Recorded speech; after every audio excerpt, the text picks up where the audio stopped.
roll, please. Belzak, Here. Clistic, Here. Kenny, Here. Marquez, Here.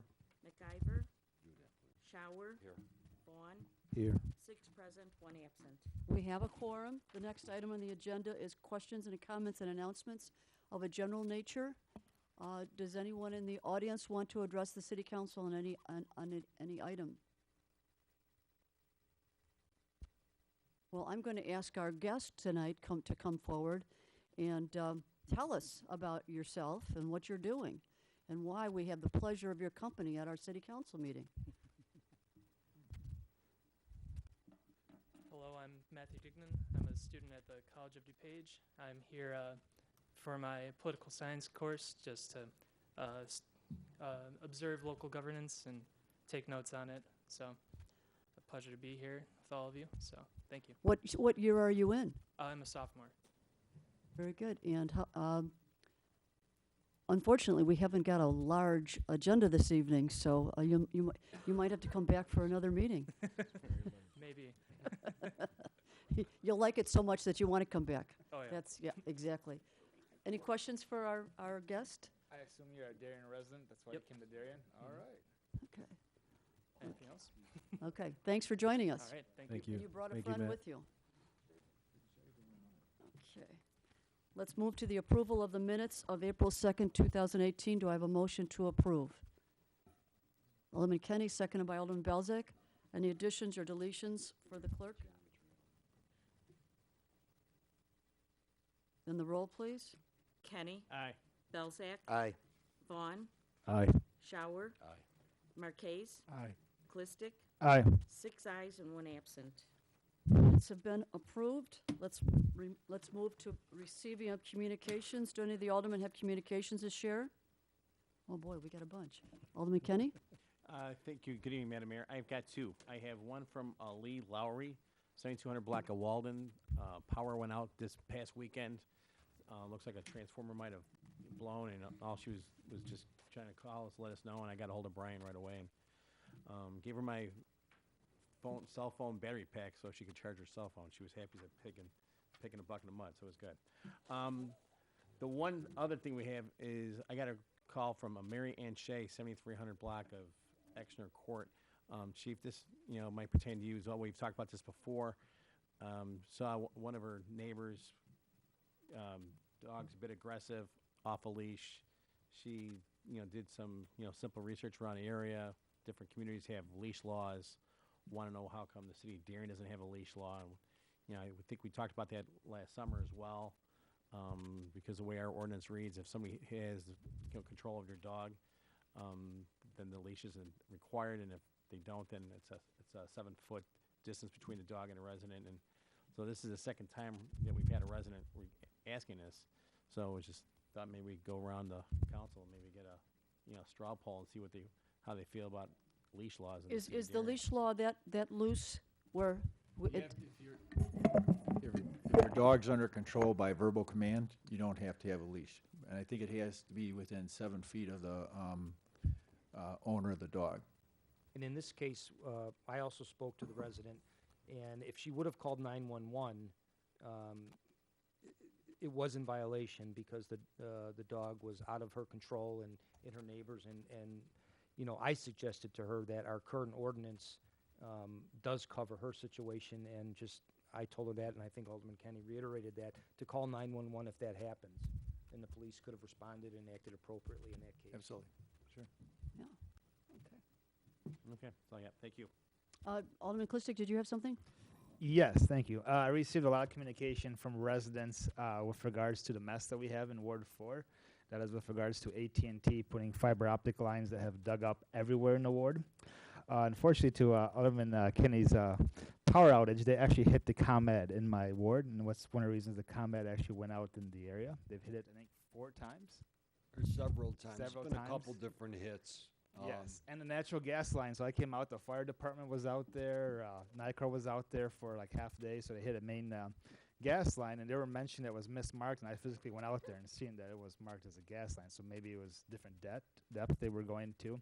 But either way, Chris Trom from City Municipal Services got involved, went to a few meetings, and it seems like they're back on track to hopefully get this taken care of in the next few weeks. But we have people's yards that have been torn up for the last 6 weeks. Just messes all over. So this is a subcontractor of AT&T. So would an AT&T dig in Alderman Klissick's ward affect any resident citywide? Because my wife was saying that there was a lot of static on the line on Saturday night.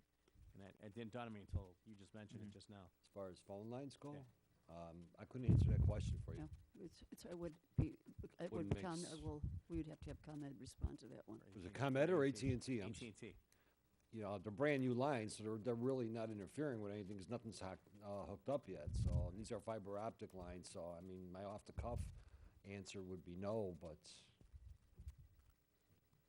My wife's gonna wanna know why you waited to now to ask for communications in that. That's another story, okay? So unless you had any other updates, Dan, I think Chris copied us all with regards to them getting on track and reviewing, bringing up to the management's food chain to pretty high level to get this addressed because they've hit 4 lines. right. And with all due respect, Arcon is the subcontractor, and I know with Julie, the way Julie locates, if anybody's ever seen it, is they have one central company. We do not use that central company. ComEd, Nicor, and Ameritech, AT&T, they usually have one person that does the locates. As they do these locates, obviously they're not all trained to look for certain utilities. So one of our arguments always has been is how can, and we deal with the same thing. We'll have a water main break and one company will come out and locate 3 items. Well, if you're not familiar with a certain item, you do have the opportunity with your equipment to veer off. One piece of equipment, in our opinion, does not pinpoint where the utilities are. So, again, we've seen it. We've been involved with some of these digs ourselves from experience, and we've hit ComEd lines. We've hit Nicor services. In some situations, gas, just real quick, a quick example, Nicor gas line, a copper line cannot be located. A copper, we will dig through a copper line because there's no lead to be able to identify it. So, we understand both sides of it. John Quinn, I think, from AT&T to represent External Affairs representative, has been very conscientious, has been very responsive. I think once the bulk of the project, the digging, the boring is done, things will settle down, and the restoration, we made sure that they'll be right on top of it as well. I had a resident reach out to me, Mr. Koziak, in your ward, I believe, 77th and Nantucket. Is that you? Yeah.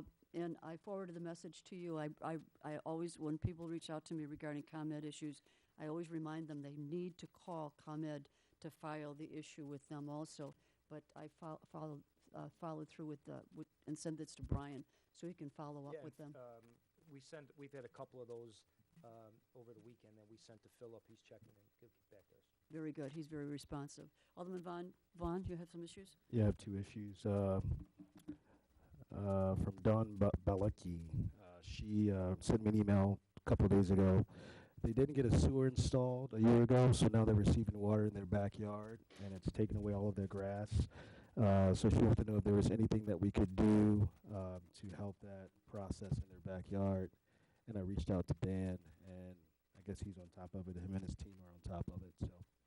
Sure, and just what the resident there, Don Balicki, is referring to, it's 105 Iris, is several years ago we did one of our larger projects with Iris. It was a depressional area throughout the whole block, and there was a special engineering that we had to do for Iris, and which was to put in storm sewers there because there was no way from a gravity elevation standpoint to get water from Iris back to the Dale Basin. So long story short is we also, when we did the engineering on it, we made sure that there was opportunities for residents in the rear yards, because the rear yards were even lower than the front ditches, to get the water from the back to the front. There was a couple residents that did participate while we were doing the construction. This particular resident did not. There is an opportunity for her to have this situation rectified through the rear yard drainage program. So we're gonna do a cost analysis on it and provide that information back to the resident and let her know that currently we have an inventory, and we'll put her on the list for next year pending city council consideration for budget. Very good. Alderman, on. I have one more. The red house at 6902 High Road, guess it's been an eyesore for some of the neighbors. And I received an email from Ed Musio, and he wanted to know what we could do to speed up that project. I know that the previous owners, we've been taking them to court. We have taken them to court, then the builders bought it. So he wanted to know if there was anything that we could do to speed up the project at that corner. And unfortunately, process of legal process moves slowly in the eyes of the residents. But Dan, you want to bring us up to date on that house? Sure. For those, if you recall, 6902 on the corner of High and 69th Street has been a house that's been abandoned, to put it at best, several years ago. This is probably going on 3 years now. With that said, prior to, the house has never been in a tip-top shape, if you want to say. With that said, there was some confusion on ownership for a while there. We started code enforcement almost immediately after there was a fire there.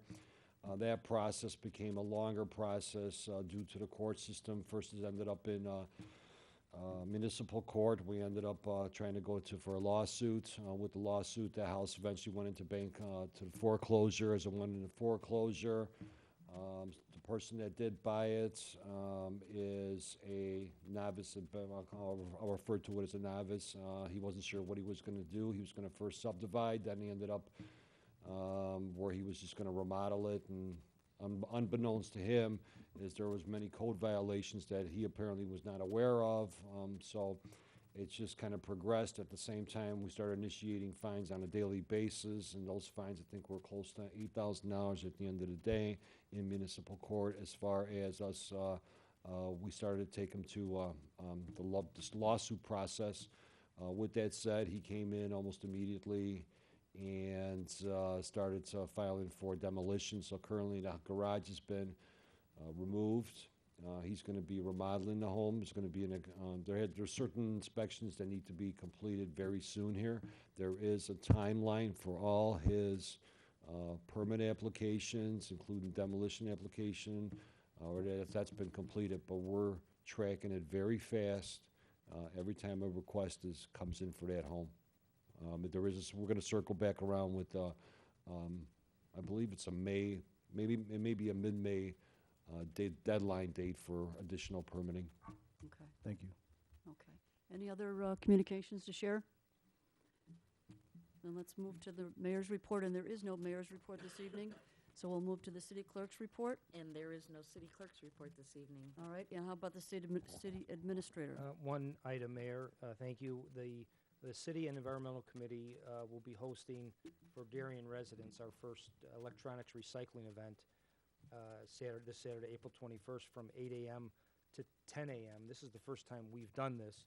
We'll have it in the back here at City Hall, and we've planned it out really well. But we don't know how many people will be here. So if you come here and it's busy, you're in line, just we ask your patience.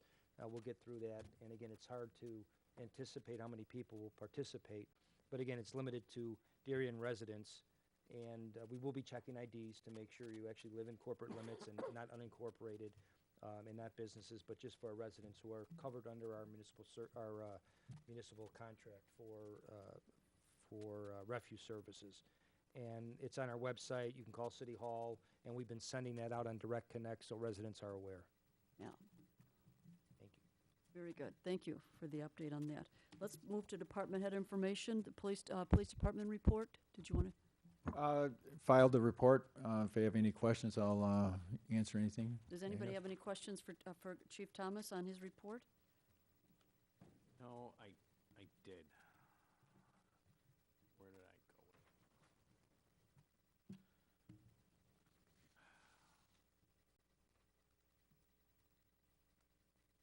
Traffic accidents, the higher number for March of this year than March of last year. That was like 11 to 0.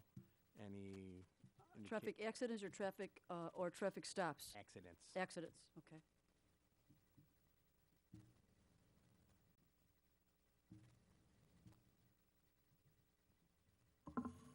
I see accidents for March, 53? right, Is that what you, that's Correct. property damage? and 8 injury. Yeah, I see, I'm looking at under enforcement. Oh. It says accidents. 11 for March of 18 and 0 for March of 17. And it just happened to catch my eye and just seemed odd. And then. Oh, I noticed that at the end of 2017 and corrected them.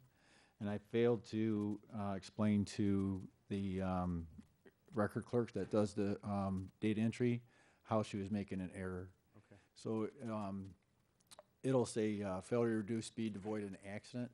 Got it. So in her mind, that's an accident, so she codes it as such. And in reality, it should be coded as a speeding violation. And if you go up the page where it shows moving citation and moving warnings, the numbers there seem kind of skewed a little bit as well. There's a higher percentage up in March of this year as opposed to last year. Is that the same thing, just a calculation? I don't think so. I think it probably went up that much, but I'll double check those numbers. Okay, that's all I got. Thank you. Okay, Dan? Yeah, Madam Mayor, just let the public know, Plainfield Road, we're gonna be doing a larger water main project there this year. That project, the scope of the work is from 75th Street, Plainfield, all the way up to, I'll call it Clarendon Hills Road. Not quite Clarendon Hills Road, but the limits are within there. We wanna make sure that we're gonna be having a notification board put up within the next 2 weeks. That notification board will say, road construction, please expect delays. So I just want to let residents know if there's an opportunity to use 75th Street or alternate routes, please do, as the eastbound traffic is very heavy in the morning. We're going to be starting construction approximately 8 a.m., not 7 a.m., just based on the amount of vehicles that are running through there. And all businesses will be open, so notification letters are in the process of being delivered this week as well. I'm sorry, Dan, I missed the destination, Plainfield. Plainfield Road, from Plainfield, from 75th Street up to Clarendon Hills Road. Okay. That's the limits are a little bit less than Clarendon Hills Road, but again, it'll impact that roadway in entirety. When did you say that was going to start? It's supposed to be starting in 2 weeks. We don't have a definitive schedule yet, but we're going to be putting up that notification for eastbound, westbound, to let the public know, motorists. And this is one of the projects that we are covering with the general obligation bond. Yes, it is. That we Yes. just passed, or will pass tonight. And the estimate on this project at this point? I believe it was 1.2 million. Okay, thank you. Any other questions for the chief or Dan? And let's move to the treasurer's report. Thank you, Madam Mayor. This evening, I'm requesting council's approval of warrant number 171824 in the amount of $455,563.39 from the listed funds and payroll for the period ended April 12th in the amount of $261,175.31 for a total to be approved of $716,738.70. Do we have a motion to approve? Alderman Marquez, second by Alderman Belzak. Discussion? We already discussed the duplication on one item. Okay. Then the roll, please. Marquez. Aye. Belzak. Aye. Clistic. Aye. Kenny. Aye. Shower. Aye. Vaughn. Aye. 6 ayes and 1 absent. The report has been approved. Let's move on to standing committee reports. Do the, Wait, we have the, oh, I apologize, yes, the monthly report. I want my time. Yes, you get it. You got it, buddy. The monthly report for the 11 months ended March 31st, 2018 reflects general fund year-to-date revenue of $14,766,249, expenditures of $10,684,184, our current balance of $4,107,832. Water fund year-to-date revenue $8,126,906, expenditures of $6,386,197, current balance of $2,207,145. Motor fuel tax fund year-to-date revenue $522,638, expenditures of $475,960, current fund balance of $432,335. Water Depreciation Fund, year-to-date revenue of a deficit of $1,156, expenditures of $170,720, current balance of $11,274, and the Capital Improvement Fund, year-to-date revenue of $233,932, expenditures of $3,898,933, for a current fund balance of $5,814,916. Any questions for the treasurer on the monthly report? Yes. I would just like to point out one thing to the council. As you know, April 30th is our fiscal year end, so the April 30th report will be delayed somewhat. As you recall, in the past, these are always done on a cash basis, and the accountant, our city accountant, Julie, will be preparing the April 30th, making all the accrual adjustments and everything, which usually takes a little more time, and then we do the accrual to cash analysis that we pass out to the city council. But for the next month, it will be delayed a little bit while she works with the auditors and getting the final numbers. When are the auditors expected in? I believe the week after next, they're coming for preliminary work even prior to the year end, and then the final field work, I believe, is scheduled for the first and second weeks of June. Okay, thank you. Any other questions for the treasurer? And let's move to standing committee reports. Alderman Marquez? Thank you, Madam Mayor. Just a reminder, Municipal Services is meeting next Monday, April 23rd, in the council chambers here at 6:30.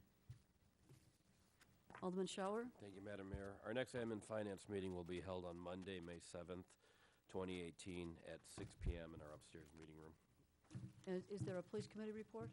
I have a date. Okay. The police committee will be meeting on Monday, May 21st, at 6 p.m. in the police department training room. Thank you. Let's move to questions, comments, agenda related. Do any of the aldermen have questions, comments on the item that is on the agenda this evening? Let's move on to old business, and there being no old business, we'll move right to the consent, and there's no consent agenda this evening, so I'll move right to the one item that we have under new business, which is a consideration of a motion to approve an ordinance of the City of Darien, DuPage County, providing for the issuance of general obligation bonds, Series 2018, providing the details of such bonds and for a levy of taxes to pay the principal of and interest of such bonds in the amount of $3,500,000. Do I have a motion to approve? Alderman Shower, seconded by Alderman Belzak. Discussion? Mayor, I believe Austin from Ice Miller is here in case there are any questions on the ordinance. We had a period with the council earlier to talk about the bond issue, but just wanted the council to know he's here. Did Kevin tell us that did he give us the Ice Miller? Was there an Ice Miller letter that was presented this evening? No, No, it's just. we just had the ordinance. Okay. Completed ordinance. Okay. Any questions for what is the gentleman's name from Ice Miller? Austin Root. Okay, any questions for Austin? Pretty self-explanatory. We're happy with the results of the bids, and looking forward to spending the money on very good projects, believe me. Yeah. On projects that will benefit the residents. Okay, let's put it Well, that when way. we're not out on those water main breaks on Plainfield Road, we'll be really Oh, thankful. gosh, yes. Yes. That will be a godsend, yes. Yes. Okay. If there's no other questions, I'll call the roll, please. Shower. Aye. Belzak. Aye. Kenny. Aye. Vaughn. Aye. Marquez. Aye. Clistic. Aye. 6 ayes and 1 absent. The motion has been approved. Let's move to questions, comments, and announcements of a general nature. Alderman Clistic? Just really quickly, I had a few residents come up to me with regards to additional neighbors parking in the sidewalk. So I went out and spoke to those neighbors, and they were just normally guests that come and visit. So I've nicely just talked to a few guests, but a few people who have been blocking the sidewalk, I believe they were spoken to already. So I think we've got it addressed. But most complaints I've received recently are from visitors coming, for example, Easter weekend or visiting family. So I've spoken to those residents just to remind any visitors that you can't block the sidewalk, and maybe we can put something in Darien Connect just to remind residents. So And I think we sent the ordinance, the current ordinance, to committee, I believe the police committee for discussion. There was no meeting tonight, so, they'll talk about that at an upcoming meeting. But I think we had a little clarification last time, because if there are complaints, we will enforce it at any point. I think the chief was talking about a general rule when we don't receive complaints, if we're out noticing it. But if somebody calls with a complaint at any time, the police would respond to that. And Chief Thomas made an update in the police report too, I Well, see that. I think he did cover it in Yes. the monthly report that Yeah, we have also. in front of us now, about how the police handled the situation. Okay, so it's not going to go to committee at all? Well, I don't, unless the council still sees a need, I think with that small confusion we had at the last meeting, I think if that's clarified for the council, there's no need to talk about it, because there would be no changes we would make to it, to the ordinance. Do we, we don't want to One enforce. resident said dusk till dawn used to be like 20, 30 years ago, but then you go, how you define, dawn? Is it 7:01, 7:02, where, from 9 to 9 is pretty reasonable, so. Yeah. That's the only, But again, that's concern. more on our enforcement, but if there is somebody blocking it, because we do have walkers, and, we've received this complaint periodically over time, and it is typically somebody who's a walker, maybe early morning, they get up early to take a walk, and if they call, we do respond at any time on those. I think I was the alderman for Ward 4 when we put this ordinance in place. I think it's been on the books that long. So, yes, because on Sawyer Road was where the first initial complaints came in from people walking on that street. Okay, if there's nothing further, I'd like to ask for, I'm sorry. I have one thing. Okay. I'd like to invite everybody to the Rotary Club of Darien's fundraiser, which will be held on April the 24th. It's called the Taste of Route 66. The funds that we do raise, we basically use those right here in our own community to feed 195 children at the end of each school week. So please come out, check out our site. It's just called Taste of Route 66, and there's a section on there where you can sign up, and please come. Okay, with that said, does anyone in the audience want to address the city council? Then I'd like to ask for a motion to adjourn. We haven't got the usual suspect here, so somebody else is going to have to do it. Alderman Shower, I'll second. seconded by I'll second. Alderman Clistic. All in favor? Aye. Thank you. You're supposed to throw your hand out, Ted. It's got a wave.